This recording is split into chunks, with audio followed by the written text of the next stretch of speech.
The HP Envy Spectre is a serious bit of eye candy. The main body is crafted from aluminium, but the majority of its design is bathed in Gorilla Glass. And its thick layer of iPhone-style glazing stretches from the gorgeous lid all the way to the palm rest to protect it from scratches, and the result is something quite beautiful. But be warned, it loves fingerprints. And the base is rubber and the keyboard is plastic, but with those qualifications aside, the Spectre looks amazing, even if it is a little difficult to open. So it's obvious this is a premium laptop, but does that mean premium features? So let's start with the curvy edged keyboard, like the fact that each individual key sits on top of an individual LED for brighter working conditions when in low light. A proximity sensor also means the keyboard backlight will switch off when you're not sitting in front of your machine. There's even an app that lets you adjust the sensitivity and timeout.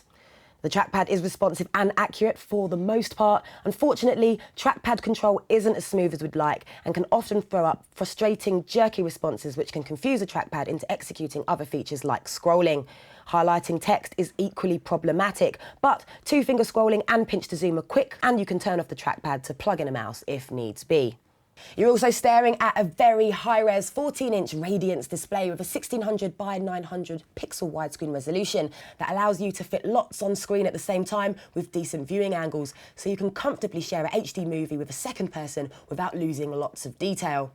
It's quite glossy though, so you'll probably want to use it in darker environments, but it's wonderfully crisp and clear and gets nice and bright, throwing up accurate colour representation without washing things out. Now, with a great screen comes great audio capabilities, and as we've seen on HP laptops like the Envy 15, Beats Audio provides the soundtrack for your PC experience. Hence the illuminated Beats logo on the bottom right to easily identify the dial's position without fumbling around in the dark. The volume dial is a little unusual, but a nice touch, and the dedicated button for audio control is a little pointless. Now on the inside, you're looking at a 1.6 GHz Intel Core i5 or 1.8 GHz i7 setup, 4 GB of RAM and a 128 GB solid state drive.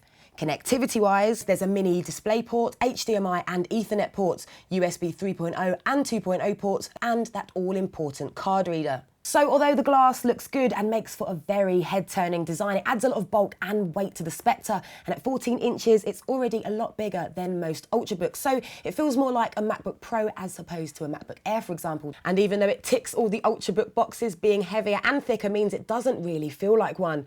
What it does have, however, is an absolutely stunning screen, a range of unique features and a fast startup time from sleep mode.